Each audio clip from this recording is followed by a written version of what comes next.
GT America, powered by AWS, is back in action today at the 3.42-mile, 20-turn roller coaster that is Circuit of the Americas. Yesterday, reigning SRO 3 champion George Kurtz broke through for his long-awaited first win of the season in the first of 2 races here this weekend, while the hotly contested GT4 battle went to defending champ Ross Schwest.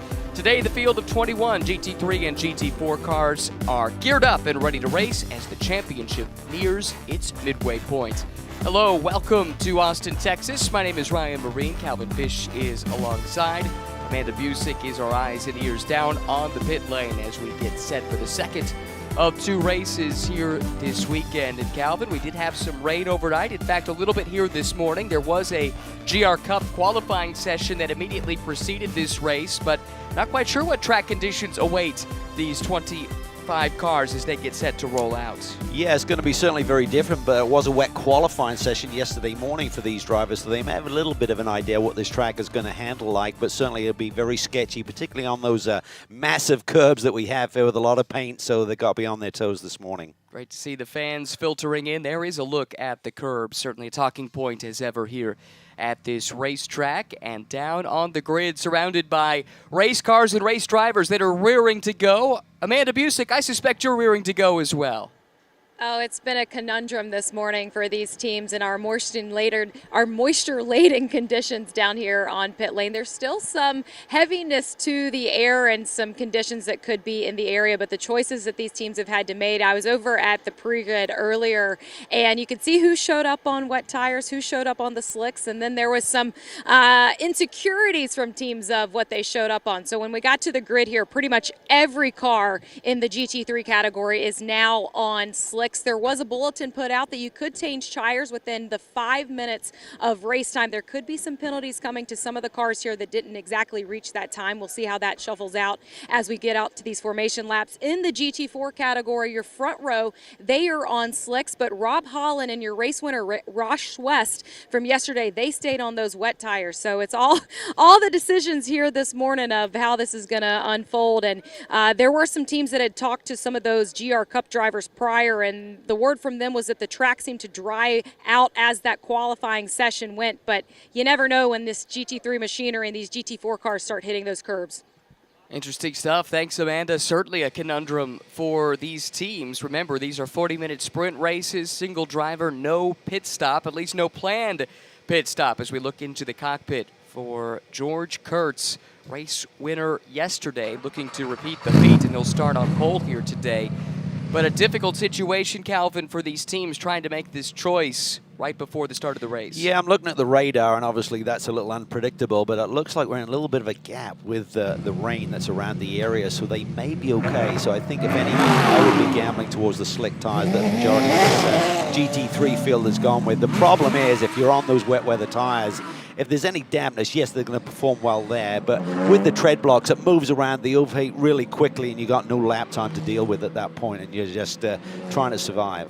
Cars head out onto the grid for the formation laps. These will be important laps for the drivers. They always are in terms of bringing the machinery up to temperature, but when the conditions are variable and you don't quite know what you're going into, what are you doing on these laps to try and make sure when we go green here in just a few short minutes, you're prepared for what's waiting for you? Yeah, it's a little recce lap just to get around here, maybe just test out in a safe area how damp the curbs are. But we saw Johnny O'Connell grab the pole yesterday in similar conditions, so I think experience from behind the wheel is really going to be a huge factor in these conditions. I mean, there's runoff room around here, but right now you're just feeling out. Have that TC ramped up so you don't suddenly lose the rear end as you're accelerating through some of these corners. really try and prep the tires. In GT America, you don't have tire warmers, so these tires are stone cold right now as they're sort of like circulating here on these formation laps. So you've got to work with your brake bias a little bit. You're going to get a lot of front brake lockups. You're going to wind that bias towards the rear axle on the car and just trying to feel things out right now. But you've got to be very careful. Very, very easy to make a mistake here in these conditions. Talked about it earlier for George Kurtz. It is his first win of the season, notched yesterday. That's coming off of a dominant championship performance 1 year ago where he scored 9 wins and 12 podiums. So it's quite surprising it's taken him this long to break through, but he has now, and he starts on pole, the Rova pole today, by virtue of setting the CrowdStrike fastest lap. Yesterday, he'll have Adam Adelson alongside, who won his first ever race here at this track many years ago. Todd Treffert starts in the 3rd spot. James Safronis, the veteran of 350 World Challenge starts, he starts in the 4th position. Impressive rookie Anthony Bartone starts 5th. Jason Daskalos, who was very much in the mix yesterday, starts in the 6th spot. Then Johnny O'Connell, the pole sitter a day ago, and the championship leader, Memo Gidley, who struggled yesterday all the way back in 8th. Continuing through the SRO 3 field, Andy Wilzock and Mark Austin in positions 9 and 10. And then you find Peter Vajesevich starting in the 11th spot. To the GT4 field, Elias Sabo had a great run going until late race contact yesterday, but he did set the fastest lap in starts on the GT4 pole. Jason Bett was alongside. Ross Schuester, winner yesterday, starts 3rd with Rob Holland next to him in the 4th position. In the 9th row, you find Gray Newell and Tony Gaples for Black Dog Speed Shop. Then John Roberts and Paul Keebler behind them. The penultimate row belongs to Nick Shanny and Jay Logan. And starting out back in the final row, well, would be starting. Todd Coleman actually withdrawn here this weekend and will not make the start. So that is the field that is getting geared up to go for the 2nd of 2 races this weekend. And here we take a look here at Tony Gaples making his way around the track. And as we get ready to start this, of course, the big question mark is the weather. Amanda, what are you hearing? What are you seeing and feeling down on the pit lane? Oh, we're feeling some moisture falling here on pit lane. It is a large track, so you don't know what's happening on the other corners at this track. I did talk to Jay Logan ahead of this race, and this is his home track. He is starting last on the grid in that GT4 category. He's one of the only cars that kept the wet tires on. He said, I know this track. This track needs these wet tires. All right, local knowledge, that definitely can come into play. Speaking of the conditions, as you can see, 19 degrees centigrade, that's 67 degrees Fahrenheit for those who prefer that measurement system. And overcast skies, so if it does start to rain, it's not like it's going to dry out super quick with the humidity in the air and no sunshine. But of course, race cars do have a way of drying out, especially the racing line around a track. Yeah, and that's the key, but unfortunately what you're looking for is grip in these conditions if it does start to sprinkle a little bit on these slick tires. So what you typically run is outside the normal racing line.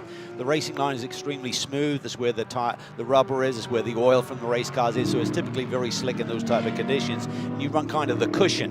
What you want to hear is all of those marbles and sort of debris from the edge of the road kind of hitting those inner fenders. Then you're on kind of what we call the rain line, and that's where the grip is. So the theory of how you get the radius through a corner goes out of the window. It's all about finding the grip at that stage of the game. Let's talk about this track here, Calvin. Lots of different types of corners. This section right here, so high speed, high commitment, but then you get into some tight, twisty sections, and of course, 2 very long straightaways to challenge the cars and engineers too. Yeah, and just really putting in perspective of running this course in the rain is when you're loaded and when it's really tricky. You have electronic aids which will help you under hard acceleration out of a corner, but if you're leaning into a corner, those electronic aids really don't work for you. As we look at the first sector there, high speed S is where the first sector finishes between turns 4 and 5. You talked about the straightaway. The biggest one is about 3/4 of a mile in length from turn 11 all the way down to turn 12. As you finish sector 2 there, big overtaking opportunity, lots of action down there. Really tight, twisty section, 13, 14, 15, a bit like the Hockenheim Stadium section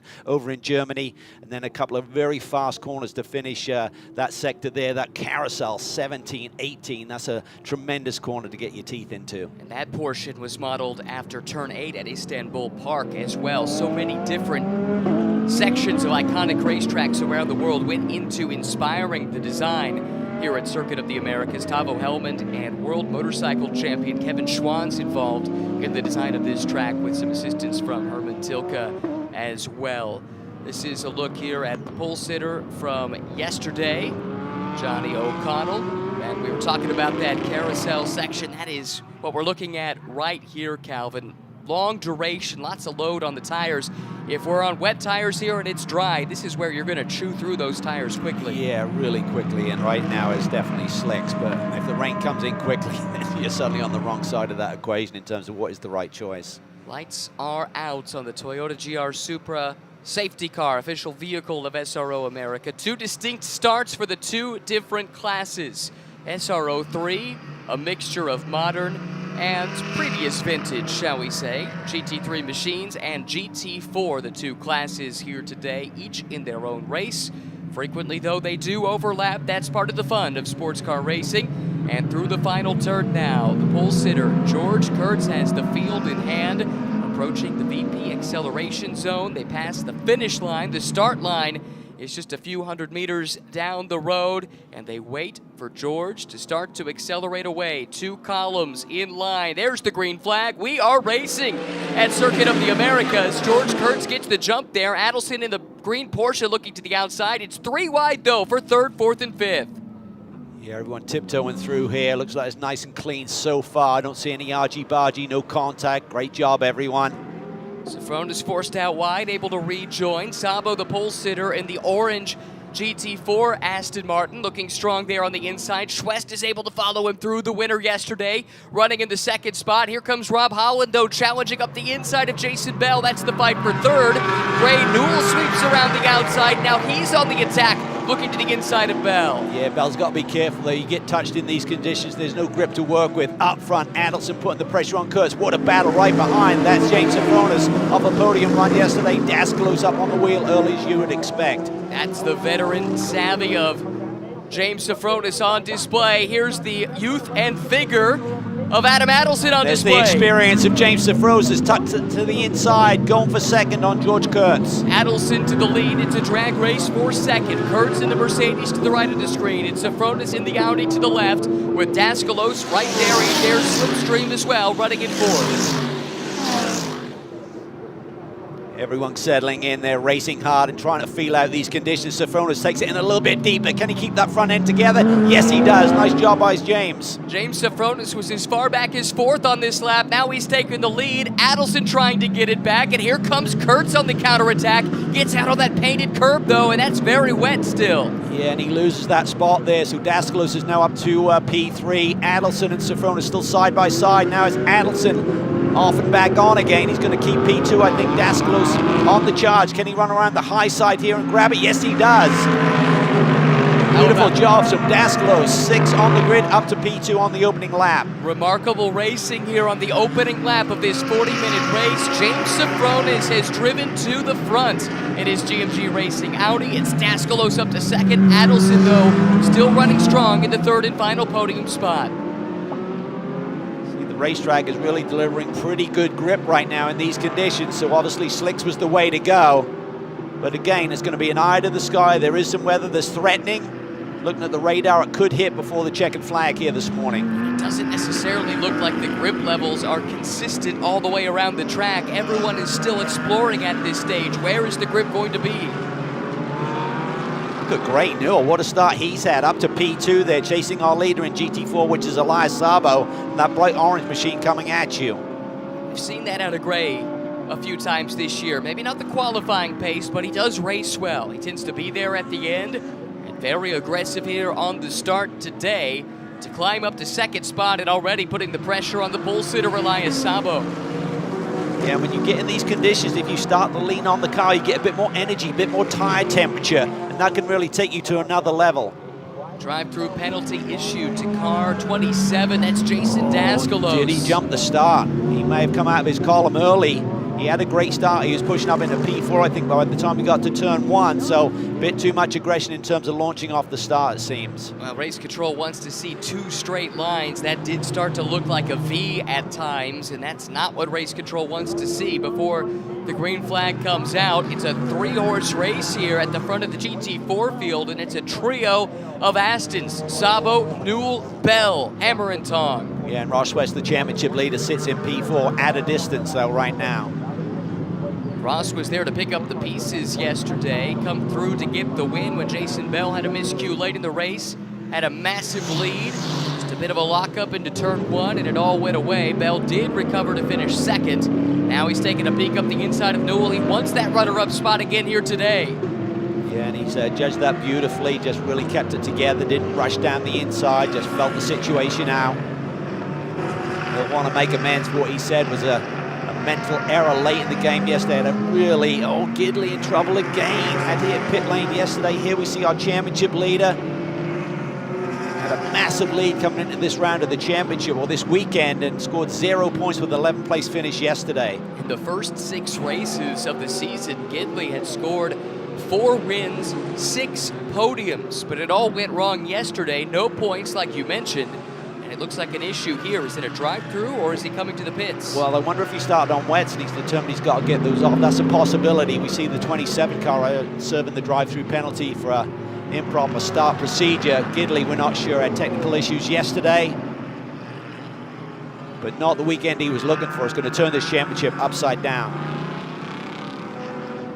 Fantastic stuff here in the GT4 ranks, where Elias Sabo holds a half-second lead over Jason Bell. This car right here, it's another half-second back to Gray Newell in 3rd.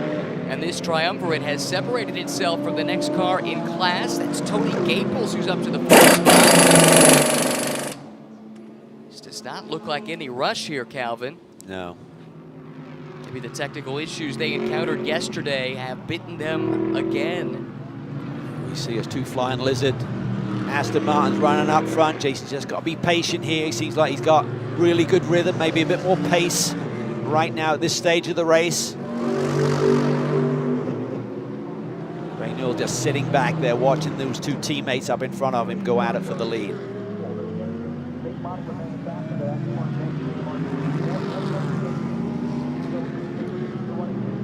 You're on wets, you're hating life right now because that car will feel really, it's almost squirmy how it feels. It just moves around and never really settles down as that footprint of the tire is trying to find its way.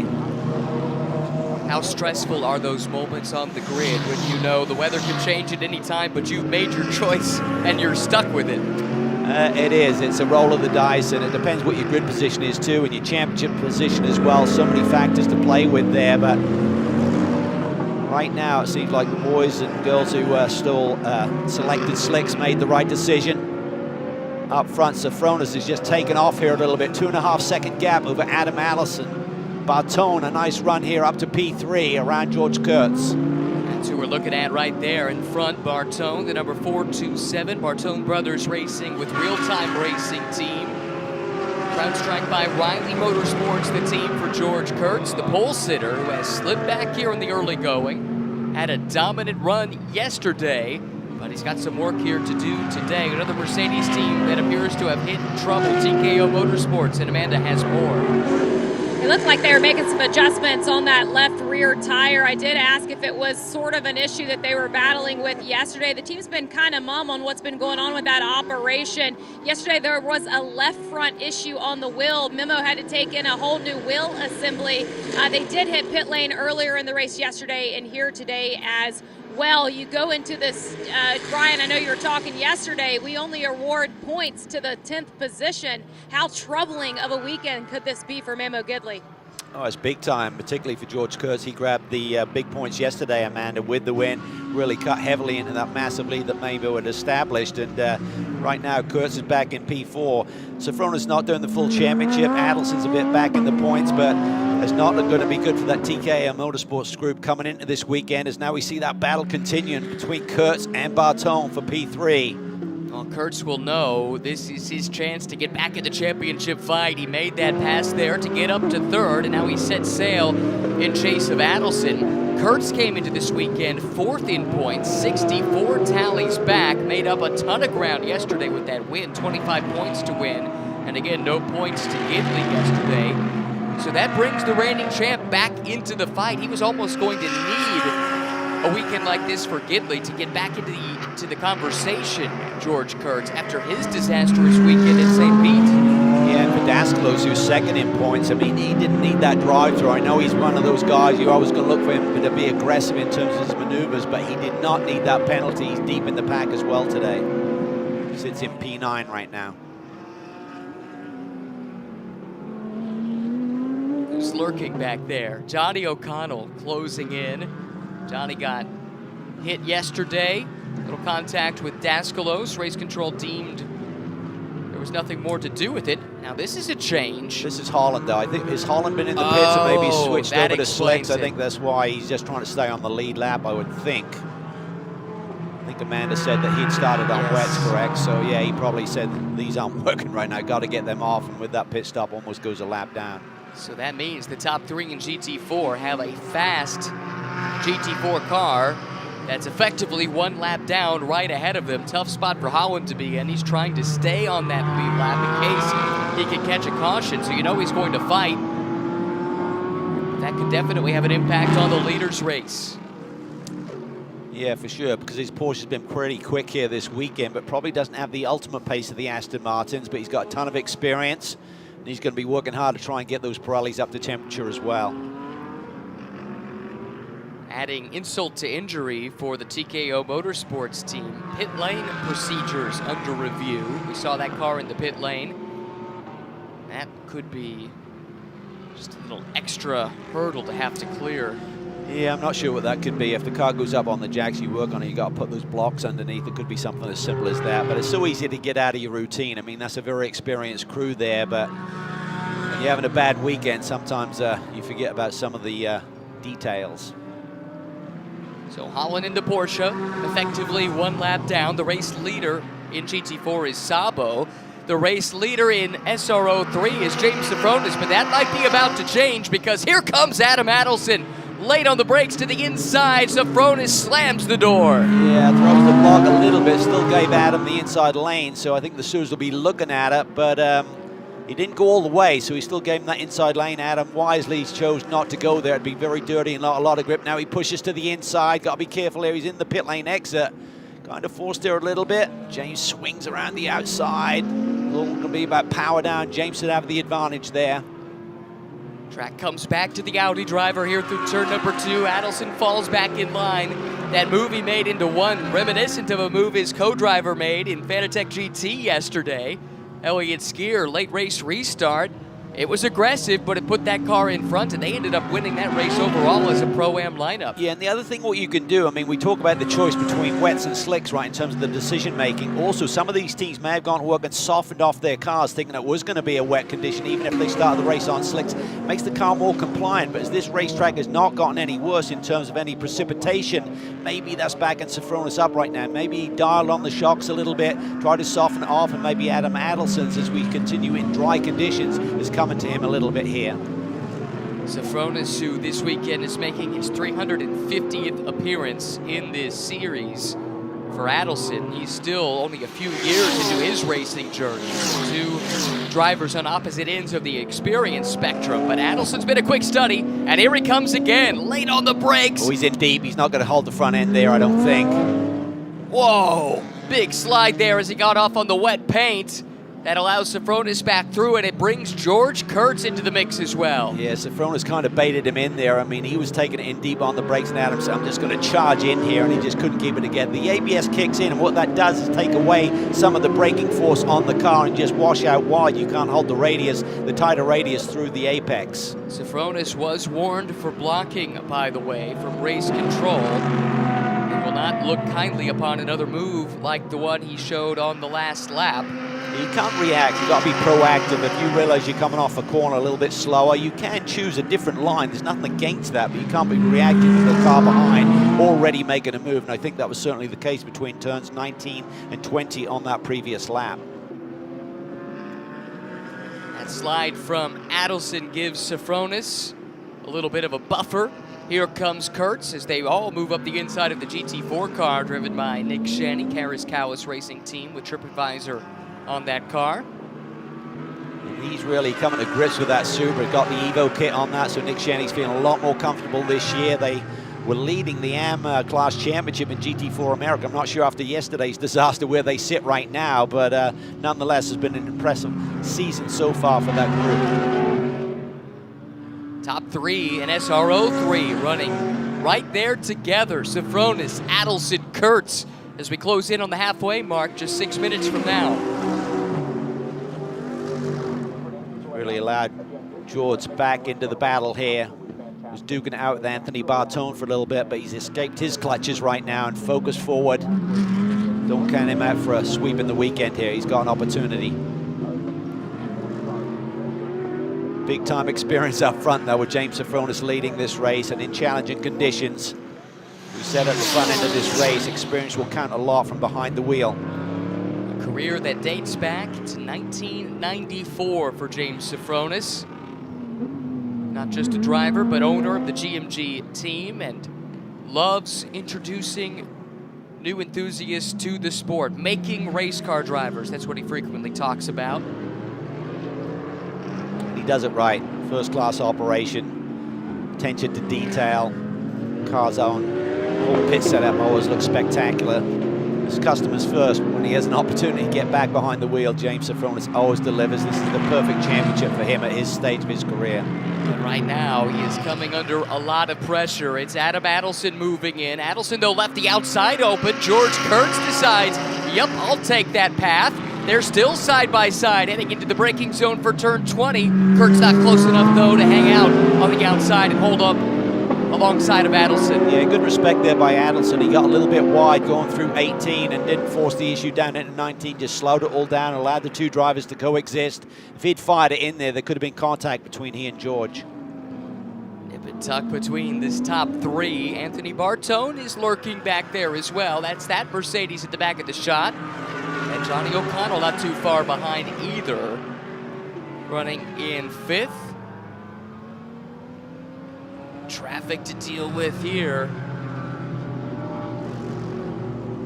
for the leaders in SRO 3. You can see top three running nose to tail in GT4 on the left-hand side of the screen as Curtis makes a lunge on Adelson once again.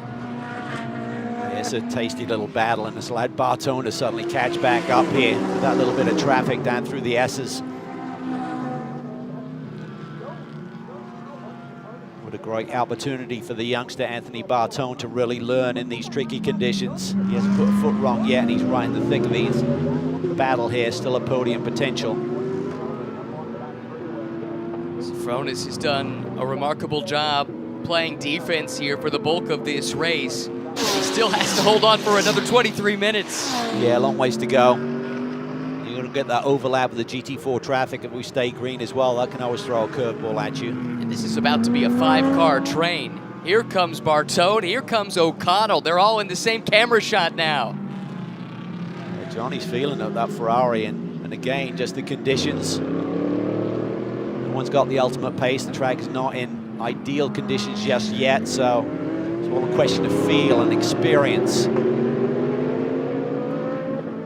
Did get word that there may have been a pre-race infraction for Johnny O'Connell's car. We haven't seen any further information regarding any sort of penalty for that, so I'm not sure if they missed one of the timelines in terms of the tires being changed or getting the car on the deck, but compression at the front. Adelson is back on the tail of Sofronis here.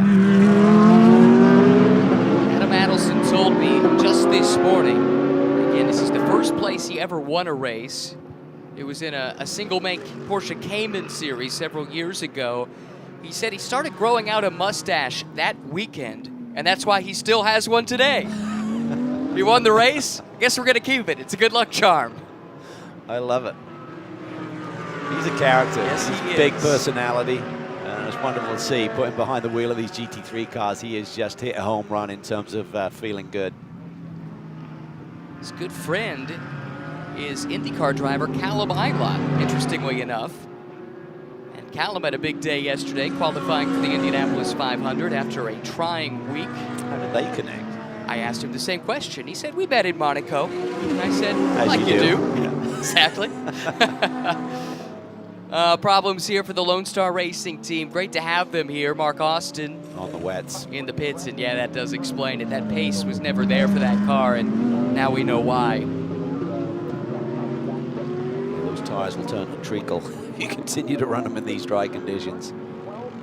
They're just a much softer compound. Deal with generally cooler conditions when it's raining, of course, and just those tread blocks just move around with the high loads through some of the corners here.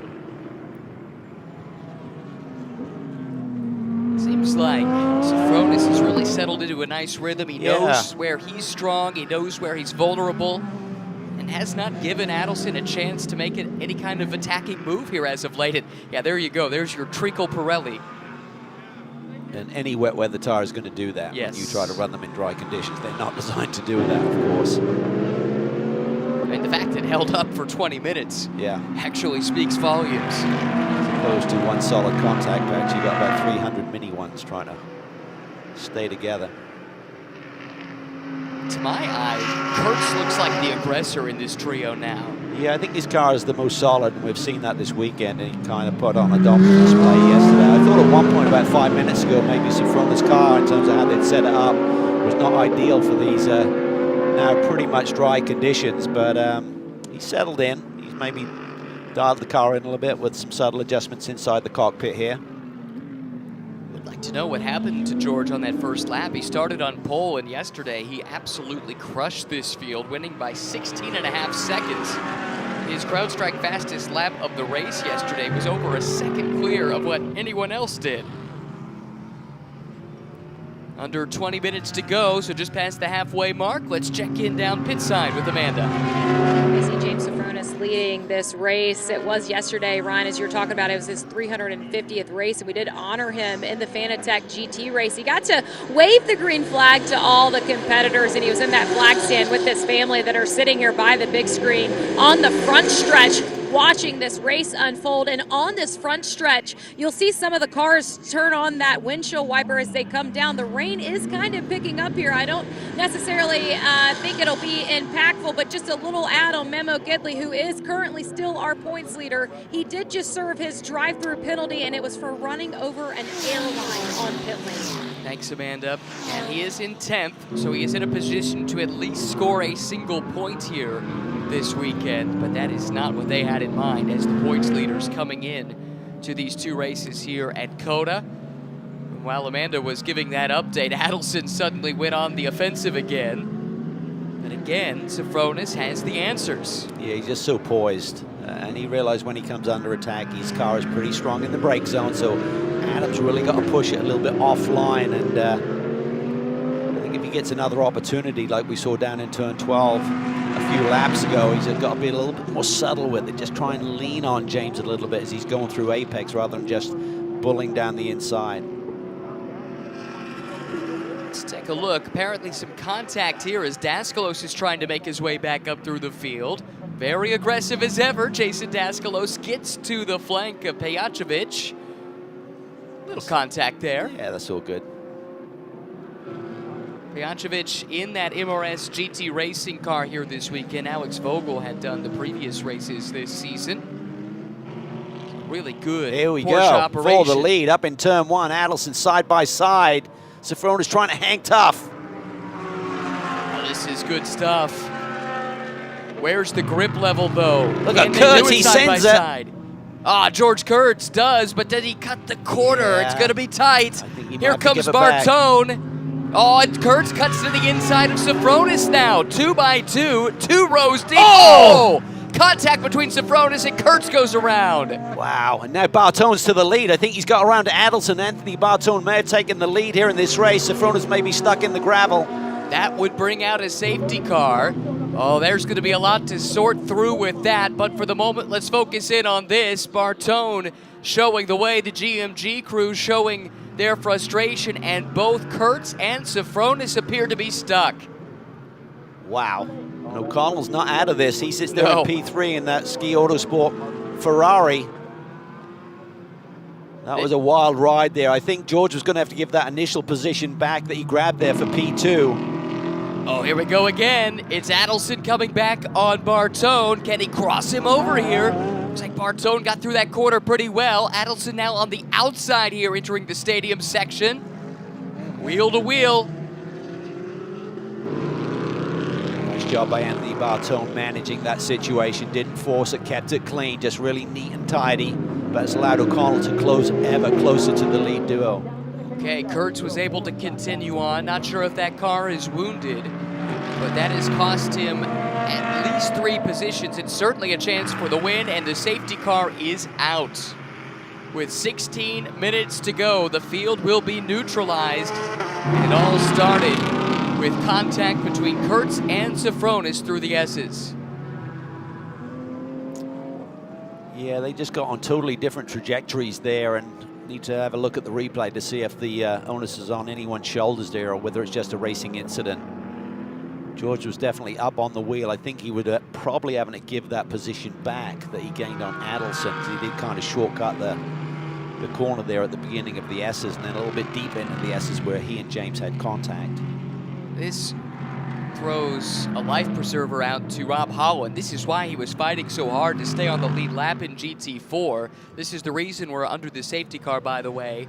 Once you get in that gravel, it is hard to get out. But Holland should be, yeah, maybe Depends if he gets stacked up behind the GT3 cars. I think they can do a wave-by, but I don't think it's automatic in terms of the protocol. All right, this is how it all started. Adelson inside of Sofronis. That was nice. It was. Really good stuff between these two. Little contact, but nothing malign. Then Kurtz around the outside of James. It was tough. Yep. It was tough. I think at that stage, I mean, he had enough of an overlap on James. James probably needed to back out of it a little bit just to coexist. If he kept doing what he's doing, we see the outcome, right? And there might be more to the story here than just getting beached for Sofronis. Maybe some suspension damage because he's out of that car. Oh, that's tough for him. He's not in it for the championship, running a partial schedule. That's interesting. Adelson's got his windshield wiper on. I know Amanda said that a few drivers had been doing that. For Johnny O'Connell, he's just hoping that they get this car out the gravel and give him an opportunity to really put it all on the line. And I think you're going to see some moves from Johnny O here. Amazing to see that Ferrari 458 Italia mixing it up with modern Porsches and Mercedes. One of the cool things about this championship. Despite his experience, Johnny O's trying to get back in the racing groove, right? I mean, he hasn't done a lot of racing in the past 2 or 3 seasons. So saw him at NOLA on a hot, sweaty practice day. He said, "This is tough," but pretty good conditions from a cockpit standpoint here this morning. Pretty toasty here on Thursday and Friday, around 90 degrees ambient. And I suspect he would have had some pretty good intel on track conditions because his son Kanan would have been on track just before in GR Cup qualifying right before this session. Kanan, a promising young driver in his own right. 13 minutes to go, still behind the safety car. And Amanda, what have you found down in pit lane? Well, hanging by with Tony Bartone, who was a racer in his own right on the drag racing side, but your boy is now leading this class. When you saw that Mercedes go to the lead, what sense of pride went through you, Tony? Well, my boy digs hard under any conditions, and I'm proud of the accomplishments he has very quickly here in the sport. And we find ourselves in first place under a caution, and my fingers are crossed. We've been talking about him this weekend of just the natural talent we see in Anthony, the dedication. He's lost 100 pounds year to year. What do you see in him that you know that this is a career path ahead? Well, his responsiveness to all the opportunities we've laid out in front of him, and Andy Pilgrim's full-time commitment to the project has really accelerated Anthony in the right direction. just want to let you guys know as well, you were talking about those windshield wipers. Here on the front stretch, it's been pretty getting more significant as this race goes on. So we'll see what happens on the backside of this caution. Tony Bartone, 1996 top alcohol funny car champion in the National Hot Rod Association. Absolutely a legend in drag racing, and really cool to have the Bartone name involved here in SRO. See all the drivers weaving around here trying to keep the tires clean and also generate a little bit of tire temperature. They can also work their feet together in terms of accelerating and braking at the same time. That maintains temperature up through the braking system, through the upright, into the wheel itself. But it does appear to be raining a little bit harder right now, so this is going to get super sketchy if we do get back to green. Crowd Strike fastest lap of the race to Adam Adelson, who runs in the second spot right now, behind Bartone, behind the safety car. Johnny O'Connell there in third, Treffert fourth, Kurtz in fifth. And I believe our crew's got a second view of this incident, Calvin. Does this change your perspective? Yeah, I'd lean on James there for the decision making. I mean, George was to the outside and he was just trying to coexist. And I think at that point, knowing the trajectory you're on and that George is going to start to have to carve the corner a little bit, you realize that there's going to be ultimately some contact there. So, I mean, it's hard racing. The S's are tricky. You're switching, changing directions so quickly down through there. But I think, in retrospect, James would maybe like a do-over. Reports around the track, it's not just a mist, it's not just a drizzle, but actual rain coming down. You can see just how much the windshield wipers are going now. This is not ideal because under the yellow, the tire temps are starting to go down. Everyone has switched to the slicks by this point. Even if you hadn't, you'd run the treads off of the wets. Need to start dialing that brake bias towards the rear a little bit. Big slide there. Maybe is that Adam just testing out what kind of grip's available? For sure. For sure. It's going to be tough conditions here. And again, I lean on Johnny O'Connell's experience here over the two relative youngsters in front of him. Well, everyone, pull those belts tight. It's raining. Less than 10 minutes to go. A race win on the line, and we're about to have a restart at Circuit of the Americas with everyone in this field out there on slick Pirellis. Here we go. Yeah, having said that, I mean, Johnny O's car probably not got all the electronic gizmos that some of these other drivers have to play with in front of him, but we'll see who's prepped their tires the best, who's got the best feel for the racetrack, who's going to think about maybe adopting a rain line, getting off the dry line, the theoretical quick way around this circuit. But I'll be amazed here if we survive without a few spins here at the front of this pack. You know, the other driver this yellow has helped is Memo Gidley, or did he drop a lap? No, it does not look like he did.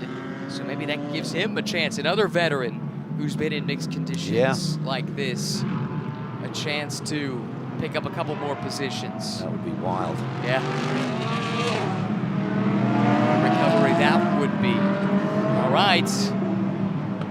Restart is imminent. The rain starting to fall with a higher frequency than it has all day. Kurt sits there as well. He's still in this. Oh, yeah. That's amazing. There is a lapped car. Here comes Johnny O. He's going to try and get to the tail of Adelson here. He needs to close the gap here a little bit. Oh, and there we go. Just that lazy spin up front. And it collects Adelson as well. The top two caught up in this. The yellow flag waves, at least locally. Will we get a restart? Waiting to see. O'Connell, for the moment, though, does lead. It's Treffert who cycles up to second. Green flag is out. Kurtz, despite that contact, in podium contention once again. Such tricky conditions. As soon as you lean out and create any yaw in the car, any side load, that's what caught out Anthony Bartone there. Even under such slow conditions there, going through that final corner, just loses the rear end. Here we go, battle at the front of the GT4 field as well. We'll try and pick up the leader here in just a moment. Everything all fraught. We've got the MRS car spun off to the side of the track. That's a looking great. Look at Johnny O, big slide there. Treffert trying to take advantage there. Now Dascalos back on the attack on Kurtz for that final podium spot. Dascalos looking racy, very aggressive driver. Goes to the inside, twitch from Kurtz. Dascalos is through. And this is where if you can just get to lean on the tire a little bit to get some tire temperature. Safety car is out. We'll freeze this field. This may be it. Not sure we're going to have time on the clock. Unless this was the reason for the safety car, because Pejacevic is back and running. Sure, it is safety car because we do not see it. I saw a corner worker station. Nothing was shown there. Racing appears to continue. So ignore that graphic. We are still racing here at Circuit of the Americas. Johnny O'Connell leads. Daskalos now is up to second. Treffert runs third. And then George Kurtz and Adam Adelson fourth and fifth. What a wild restart we had there even before we got to the stripe and seeing the green flag. Anthony Bartone just got caught out by those conditions. Adelson had nowhere to go. Johnny O'Connell leaps to the front. He had a mega slide going through the S's there, but again keeps it together. He sees opportunity right now. Well, this fell right into the lap of the veteran, didn't it, Calvin? You called it right before the restart. Keep an eye on Johnny Red, and he's got the red prancing horse leading the field. Confirmation from race control. Still green flag conditions around the track, except for perhaps a local yellow here and there if there is a spin. CLP run 2-3 in this order right now. Daskalos up to the second position, and Treffert having another big day like he did yesterday here.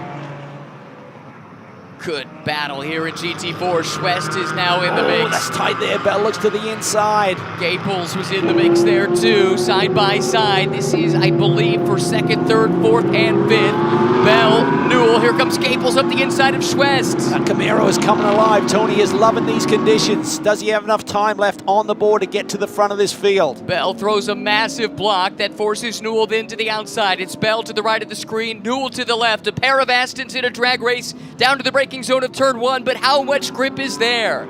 Sabo continues to lead. He's got a healthy gap there. This is for second in class with 5 minutes to go. Bell has it. Newell trying to take it away. Gray Newell's doing a really nice job here today. He's really flying through the S's. You can see his car's performing really well.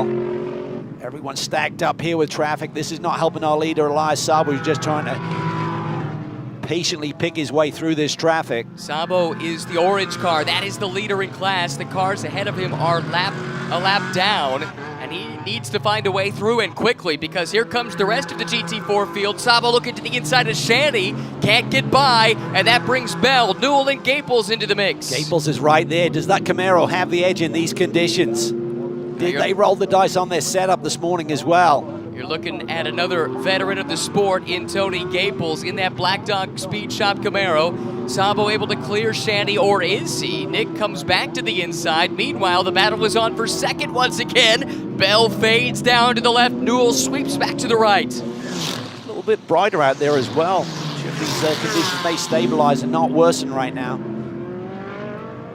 Shanny continuing to race with the leader in class, Elias Sabo. Elias sweeping across the bow. That will be enough to clear the lap down car. Can he bring Bell with him? That becomes the question. What about Gray Newell as well? Yeah, Shanny's just holding station there. He's not letting these leaders through easily. He's got decent pace, however. Oh, that's tight there with Newell. Tried to dive for the apex. Shanny's Super is still there.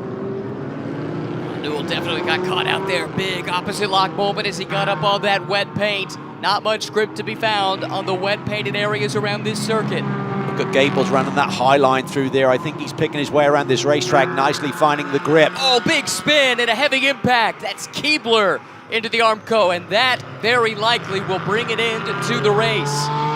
But the battle is still on while we stay green. Sabo and Bell racing for the win in GT4. Still no safety car yet.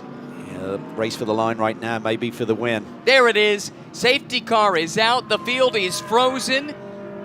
And it is Johnny O'Connell who leads overall. Daskalos is second. Adelson is third in SRO 3. And I believe the order in GT4 is Sabo, Bell, and Newell when the safety car was deployed.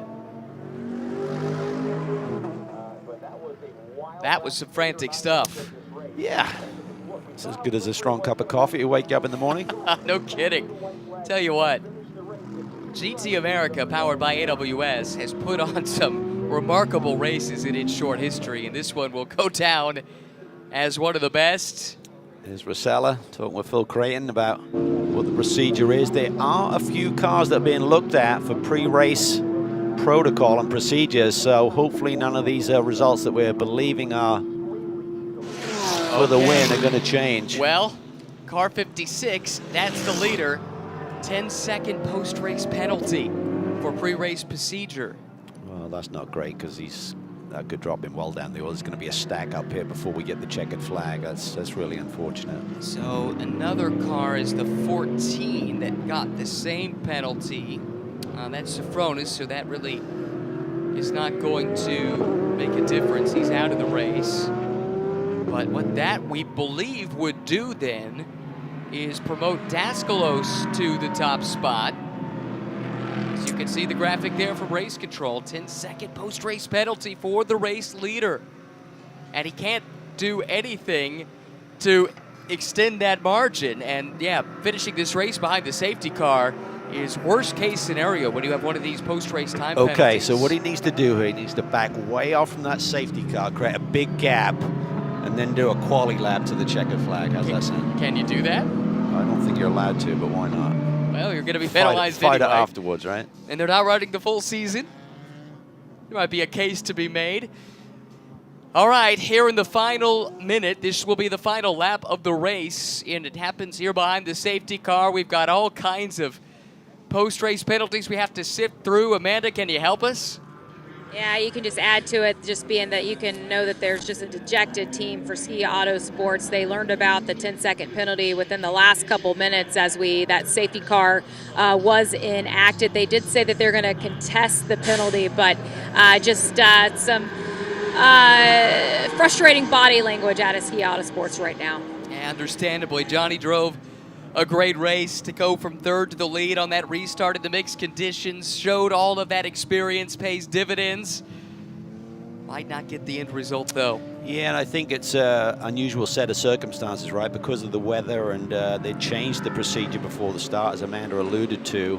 And here's Rosella just talking to the officials here to try and understand what happened and what can we do now to maybe fight this a little bit. It wasn't normal that they changed it because of the inclement weather.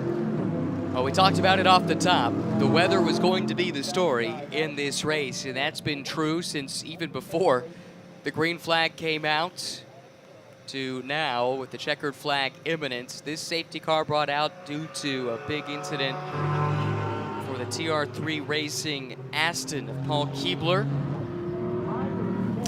Day for Jason Bell, didn't get the win. His teammate pips him at the post there with Elias Sabo, the car we're looking at there, the orange Aston Martin, but with Ross Schwest finishing 4, 5, 6, 7th. That will help Jason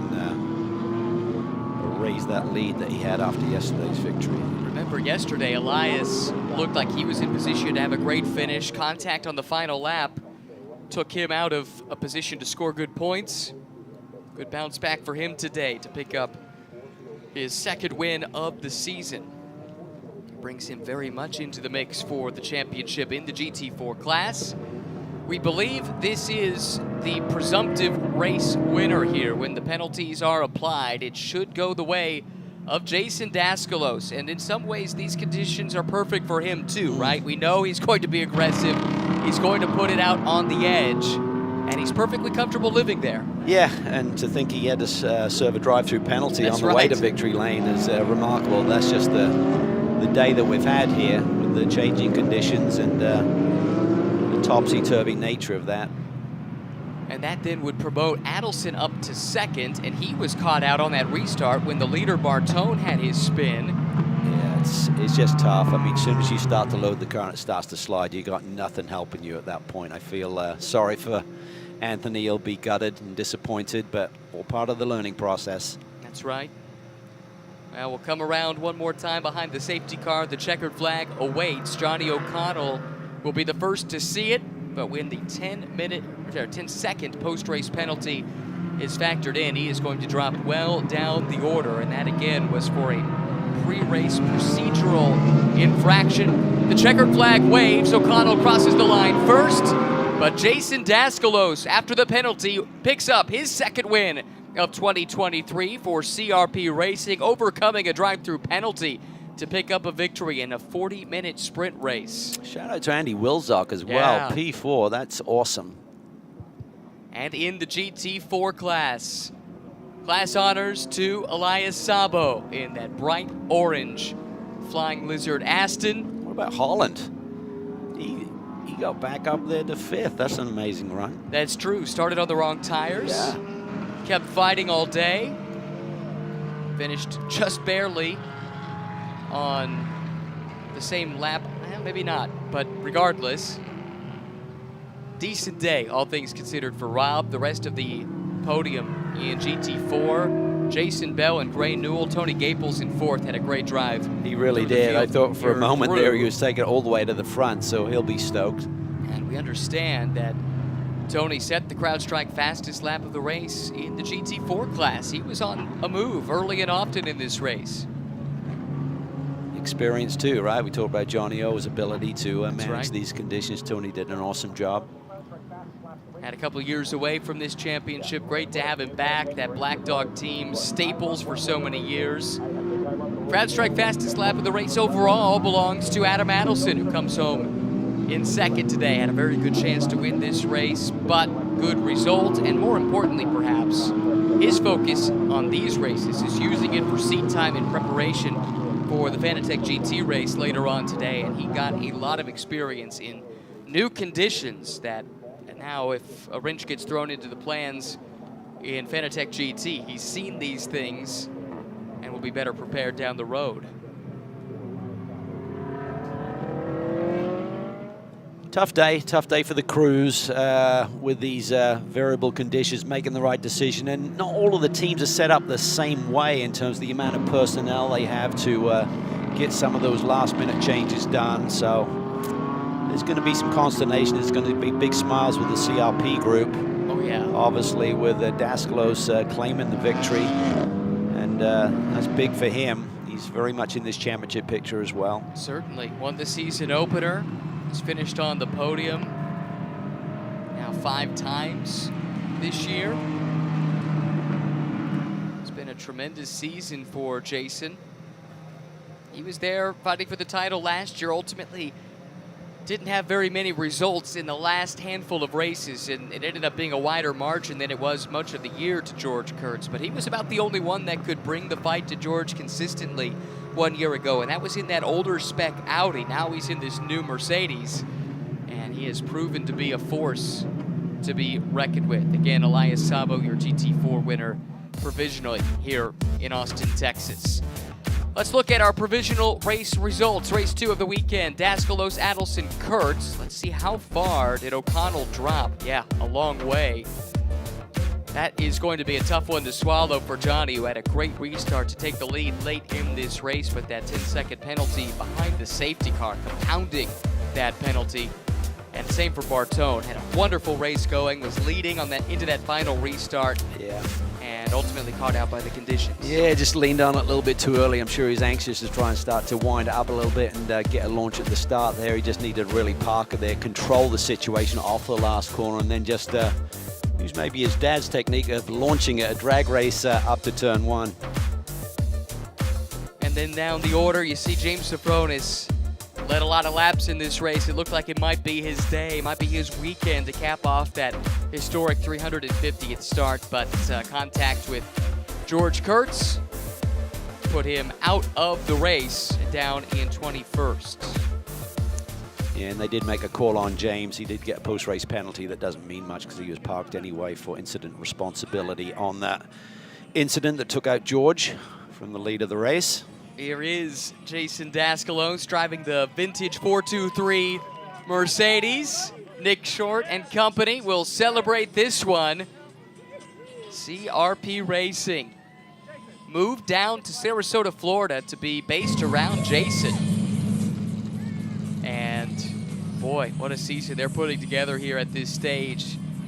Let's go ahead and head down to Victory Circle and hear from our race winners. Jason just saying he didn't know what happened, but he'll take it. You were the race winner based on a 10-second penalty given to Johnny O'Connell. And Jason, you think about this season-long championship. Memo Gidley had kind of run away in the points, but this weekend, why does it give life back into this team? Yeah, the team's amazing. I mean, yeah, we got some luck, obviously. with the drive-through penalty. You know, I guess I jumped the start, but the rain came in and slick conditions, and we were able to bring it to the front. So happy about that. Congratulations, Jason. Thank you.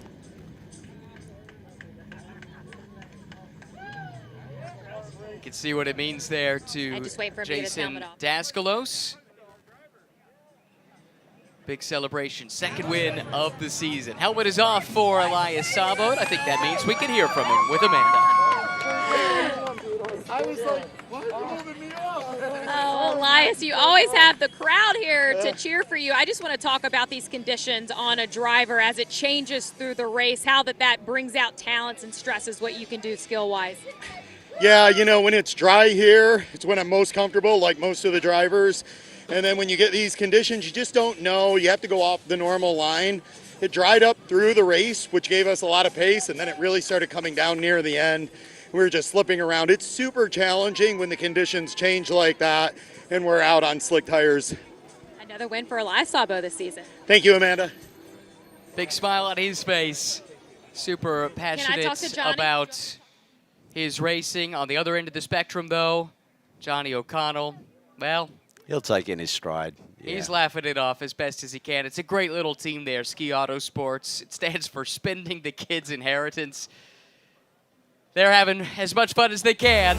This one was nearly theirs. Highlights of a, well, let's call it dramatic. Race number 2 of the weekend here at Circuit of the Americas. It really was. Big question mark was the weather and the conditions, and drivers went on the attack early. Jason Daskalos a little too early, up to P3 early, had to serve that drive-through penalty. So many good battles, though, in the early stages of this race. That was Adelson on Kurt. Safronis comes through 2. Eventual winner, Jason Daskalos, was right there. This, though, was a big moment. It brought out a safety car. It also eliminated James Safronis. Then on the restart, as the rain came down, the leader, Anthony Bartone, spins in front of Adam Adelson. It's the crazy moment that leaves Johnny O up front, and then we end up under caution with this final incident of the day. Thank you there for Paul Keebler, unfortunately, and that meant the race ended under yellow. Johnny O'Connell crossed the line first, but a 10-second penalty for a pre-race infraction cost him dearly and hands the win to Jason Daskalos. Fun weekend of racing here for GT America, powered by AWS at Circuit of the Americas. Coming up next will be a trip to VIR. We look forward to seeing you there. For Cal, Amanda, and our entire team, I'm Ryan. So long from Austin.